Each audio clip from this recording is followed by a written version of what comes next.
दौलतपुर गांव के बुजुर्गों, नौजवान साथियों और हमारी टीम के साथ आए हमारे साथी जुनाराम जी, महावीर जी, लक्ष्मण इंदौरा जी और बोडिया से जगदीश जी आए हैं, कुलदीप आए हैं, राजली से सतीश अपने लथिया से आए हैं। आपके बीच में ये सभी साथी वोटों की फील करने के लिए आए। अब सबसे बड़ा जो हमारा मुद्दा है, जो मैं 2-3 बात जो है तो कंक्रीट बात जो आपने भी लोगों को बतानी चाहिए वो बताता हूँ कि इतिहास में पहली बार किसी राष्ट्रीय पार्टी ने धनक समाज को 3 टिकटें दी है। सबसे बड़ा मुद्दा ये है, किसी पार्टी ने आज तक, कांग्रेस पार्टी वो एक देती रही, एक ही दी है अपनी, एक दी है। और ये राष्ट्रीय पार्टी बीजेपी ने नागरिकों पर विश्वास करके पहली बार 3 टिकटें दी है। आपको पता ही होगा, नोट भी खड़ा है, ये तो है ही आपका सुनीता जी तो, और कला नोट से रेणु डाबला जी खड़ी है, तो 3 टिकटें दी। ये बहुत बड़ी बात है, अपने यहाँ पे हमारी राजनीतिक ताकत को बचाना है पार्टी ने। तो अब भी हम ये गलती करते हैं, फिर भी वोट नहीं देते, तो हमारे लिए बड़े दुख की बात है।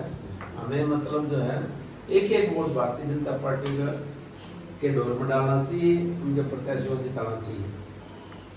अब दूसरी सबसे बड़ी बात है, इससे भी बड़ी बात है कि डीएससी का मुद्दा आपने सुना होगा। 18 साल हमारी संस्था संत कबीर शिक्षा समिति, जो कल प्रधानमंत्री जी ने नाम लिया है, संत कबीर छात्रावास का ऐसे दिया, उनके पास बड़ी रिपोर्टें जाती हैं कि वंचित वर्ग की लड़ाई कौन लड़ रहा है।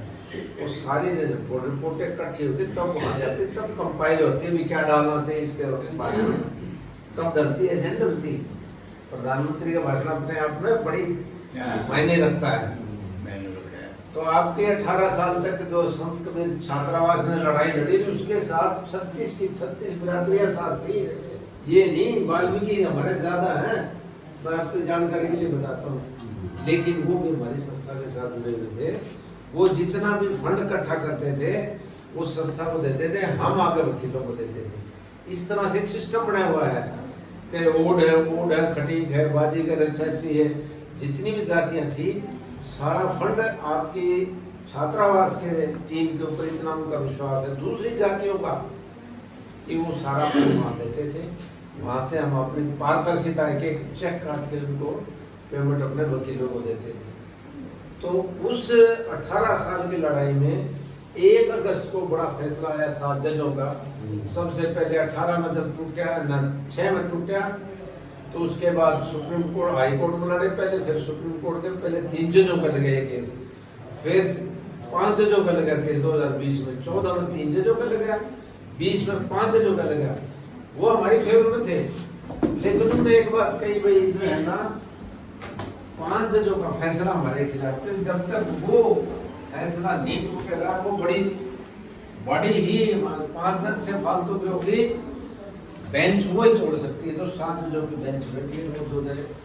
1 तारीख दूसरे महीने की 6, 7 और 8 3 दिन लगातार बहस चली और वो डिसीजन हुआ, और वो 1 अगस्त 2024 को डिसीजन आया।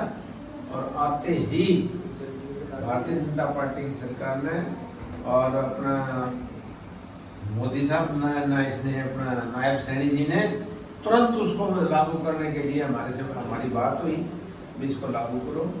तुरंत 8 तारीख को ही कैबिनेट की मीटिंग बुला के उसमें हमारे केस कंसिडर हो गया। और 8 तारीख को 17 की फिर कैबिनेट बुला ली।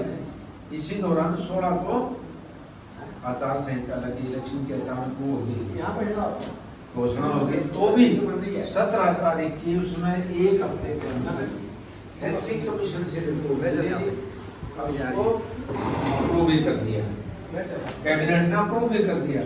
और ये कहिए जब भी सरकार बनते ही पहले हमारे कलम से यही फैसला होगा कि डीएससी लागू की जाएगी।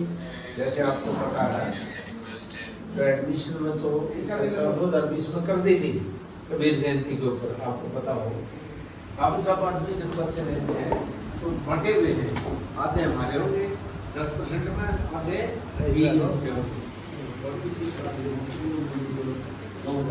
छूट गया था 1994 में चौधरी भजनलाल जी ने जब लागू किया था और उसे लागू हो गए 10-1 साल हमें उसके 2-1 साल में पता है कि 10-1 साल उसका मजा लिया और वो फिर वो खत्म हो गया। हमारे बच्चे बराबर आते थे। अब दोबारा से हमारी सबसे बड़ी कोशिश है हमारे बच्चों को नौकरियों की। हमारा सबसे बड़ा दायित्व बनता है कि कारण वो हम दें और भारतीय जनता पार्टी को जिताएं। हमें कैंडिडेट नहीं देखना इस बार तो ये देखना है भारतीय जनता पार्टी की सरकार कैसे बने। सबसे बड़ी बात ये है। और आपका तो सोना होगा कैंडिडेट भी देखते हैं, दोनों बात होती है। कैंडिडेट भी अपनी, वोट भी अपना, बीजेपी को देना हमारी ये तो बाध्यता है कि हम बीजेपी को इस बार जिताना चाहते हैं, क्योंकि हमारा फायदा निजी हित हमारा। और निजी हित ये है जब ये सरकार बनेगी तो हमारे डीएसी लागू होगी, हमारी जो है ये और भी कैटेगरी बनेगी और नौकरियों में हमें उसी तरह जैसे 94 से लेकर 2006 तक हमारे 6 पोस्ट SC की होती तो 5 ब्राह्मण समाज के बच्चे की सबसे बड़ा फायदा हुआ था। और वही हम चाहते हैं कि वो समय फिर दोबारा आए और वो जल्दी आने वाला है। जब ये भारतीय जनता पार्टी की सरकार बनेगी तो सबसे पहले ये लागू होगा।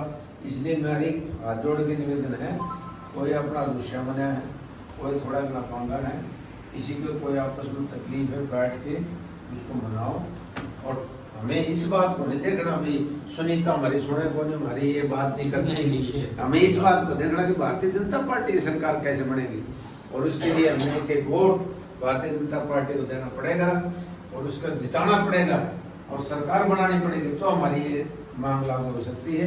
मैं दोबारा एक बार फिर आप लोगों से ये निवेदन करता हूँ भी अपना एक वोट भारतीय जनता पार्टी के प्रत्याशी श्रीमती सुनीता दुग्गल जी को जिता करके यहाँ से कामयाब करें, ताकि आपकी सरकार में भी हिस्सेदारी हो और सरकार बनेगी तो हमारी जो डिमांड है डीएसी की वो भी लागू होगी।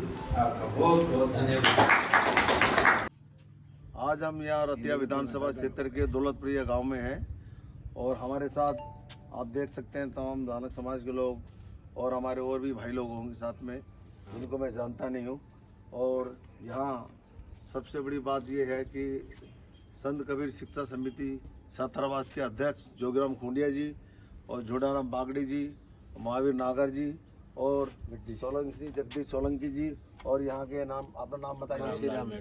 और ये हमारे दो नौजवान ये कुलदीप जी जो जी तोड़ मेहनत कर रहे हैं, इलाके में घूम रहे हैं। और ये आप नाम बताइए अपना। जसविंद्र रोड। ये सब ये जाना पहचाने चेहरे हैं और जो इलाके में बहुत अच्छा काम कर रहे हैं यहाँ रतिया विधानसभा क्षेत्र में। हमारी जो मैडम है सुनीता दुग्गल जी के लिए और भारतीय जनता पार्टी के लिए। और कल मोदी जी की रैली में भी गए थे बढ़ चढ़कर, और मोदी का जो आह्वान है उसके तहत ये लोग सभी यहाँ से भारतीय जनता पार्टी के प्रत्याशी श्रीमती सुनीता दुग्गल जी को वोट दे रहे हैं, सपोर्ट दे रहे हैं। और जो कोई रूसा मनाई है, जो कुछ रूठा है, उनको भी मनाने का प्रयास कर रहे हैं। और ये सब लोग मैडम के साथ हैं, भाजपा के साथ हैं, मोदी के साथ हैं और भारत के साथ हैं। बोलिए मेरे साथ, भारतीय जनता पार्टी जिंदाबाद, भारतीय जनता पार्टी जिंदाबाद। गांव भोडिया में आज हम महावीर सिंह जी के घर आए हैं और इन्होंने हमारी बात सुनी है और इनके विचार भी सुने हैं। और जोगीराम खुंडिया जी, सारे संत कबीर शिक्षा समिति तो दिन रात लगी हुई है, तो सबको पता है, पूरे हरियाणा में लगी है। और इन्होंने कुछ इनकी शिकायतें भी थी, वो हमने सुनी है, लेकिन चुनाव के बाद सारी शिकायतें दूर हो जाएगी। और इन्होंने सुनीता दुग्गल जी का समर्थन करने का ऐलान भी किया है और बहुत बड़ा परिवार है। और ये बहुत पूरा इनका परिवार देखो खड़ी है, ये भी खड़ी है। इन्होंने भी कहा है शिकायतें रहती हैं लेकिन अपनों से रहती है। और इन्होंने अब सुनीता दुग्गल जी और भारतीय जनता पार्टी, खास करके नरेंद्र मोदी जी के लिए ये भाजपा को वोट देने जाए, यही बात है। पक्का।